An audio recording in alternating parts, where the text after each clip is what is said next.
ہفتہ روزہ السٹرڈ ویکلی میں Indian national commission on the history of science کے ممبر، انڈین ایسٹرو فزکس ایسوسی ایشن کے چیئرمین پروفیسر راجیش کوچر نے کہا ہے کہ رام کی جنم بھومی اجودھیا دراصل افغانستان میں ہے۔ السلام علیکم، میں ہوں سہیل احمد اور آپ سن رہے ہیں سہیل احمد بلاگز پر audio story doctor Muhammad Yunus Butt.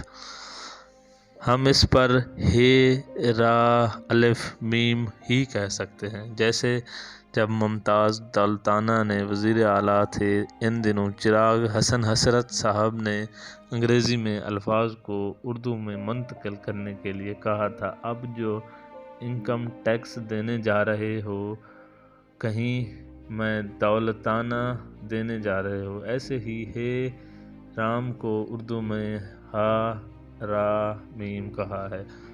ہم تاریخ کے لاجواب طالب علم رہے ہیں، جب بھی کوئی سوال پوچھا جاتا ہمارا جواب لا میں ہوتا، لیکن رام جی کے بارے میں ہم اتنا ہی جانتے ہیں جتنا ہندو جانتے ہیں، یعنی کچھ نہیں جانتے۔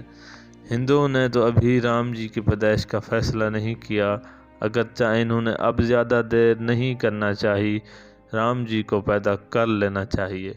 ایسے مختلف پنڈتوں کے تمغینوں کے مطابق رام کی پیدائش کے سال میں کوئی زیادہ فرق نہیں، بس کوئی 1-2 ہزار سال کا فرق ہے۔ سنا ہے رام جی جب پیدا ہوئے تو ان کی عمر 9 ماہ تھی۔ ہم نے ایک پنڈت سے پوچھا وہ کس کے بیٹے تھے؟ کہا اپنے ہی باپ کے بیٹے تھے۔ بہرحال سب یوگی گائے بگائے اس پر متفق ہیں کہ رام جی پیدا ہوئے تھے۔ اگر وہ کہتے کہ وہ سیتا کی طرح ہل کے پھل کے ساتھ زمین سے نکلے تھے تو ہم کیا کر لیتے؟ ہندو بڑی سیلف میڈ قوم ہے، ان کا مذہب الہامی نہیں اوہامی ہے۔ جب 1981 میں مردم شماری کے موقع پر سر ڈینزل ایسٹن ناظم مردم شماری کو سمجھ نہ آئی کہ ہندو کون ہوتے ہیں، تو اس نے وہ باشندے جو کسی کے متعین مذہب یا عقیدے میں نہ آتے تھے، انہیں وغیرہ وغیرہ کی بجائے ہندو درج کرنا شروع کر دیا۔ ہم مانتے ہیں ہندو واقعی بڑا پرانا مذہب ہے، ان کے بت دیکھ کر تو لگتا ہے یہ اس وقت کے ہیں جب ابھی انسان نے کپڑے پہننا بھی شروع نہیں کیے تھے۔ ویسے دیوی دیوتاؤں کے بت ایسے ہیں کہ اگر ان میں اس طرح جان پڑ جائے تو تمام حدود آرڈیننس کے تحت دھر لیے جائیں۔ پچھلی چند صدیوں سے دیوی دیوتاؤں کی تعداد لاکھوں سے کروڑوں میں ہو گئی ہے۔ ہو سکتا ہے ان کی افزائش نسل پر کنٹرول کے لیے بھی کوئی منصوبہ بندی کی ضرورت پڑے۔ ہمارے ہاں 2 خدا ہیں، ایک حقیقی خدا اور دوسرا مجازی خدا، لیکن مہابھارت میں تو مجازی خدا بھی کئی ہوتے ہیں۔ دروپدی 5 پنڈوؤں کی بماشرکت غیر بیوی تھیں۔ ہندوؤں کا ہر کام کرنے کے لیے الگ دیوتا ہے، بلکہ کام نہ کرنے کے لیے بھی الگ دیوتا ہے۔ اتنے زیادہ خدا ہیں کہ پوچھنا پڑتا ہے اس وقت آن ڈیوٹی کون ہے۔ رامائن ان کی مذہبی کتاب ہے۔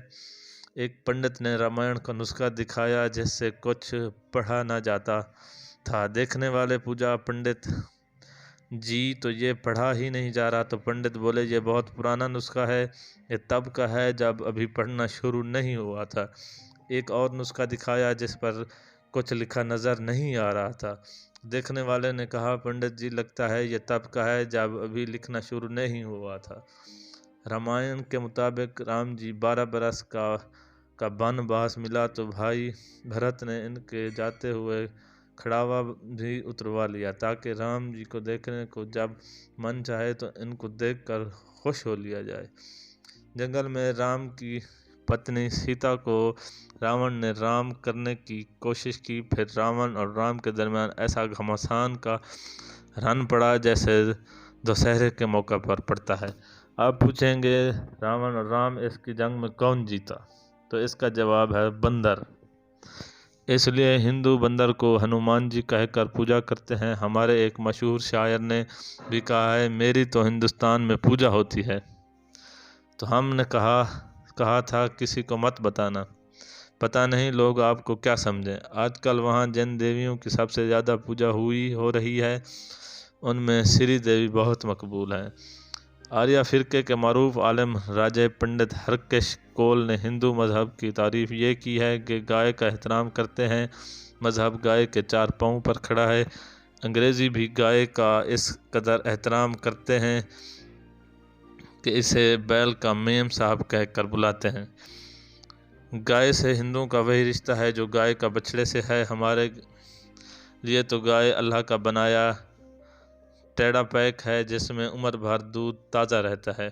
یہ گائے گھاس کو دودھ میں تبدیل کرنے کا پلانٹ ہے، لیکن ہندو مذہب رہنمائی کے لیے گاہے بگاہے گائے کی طرف رجوع کرتے ہیں، جیسے افخش نامی بزرگ جنہوں نے شاعری کو اوزون اور بحری مقرر کی کہ ایک بکری رکھتے تھے۔ ابن انشا کہتے ہیں بکرا تھی۔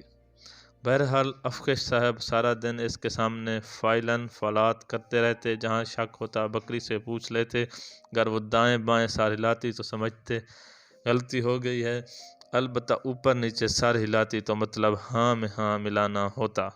اس بکری کا اردو شاعری پر بڑا احسان ہے کہ وہ افخش صاحب کے 3 شاعری مجموعے کھا گئی۔ ایسے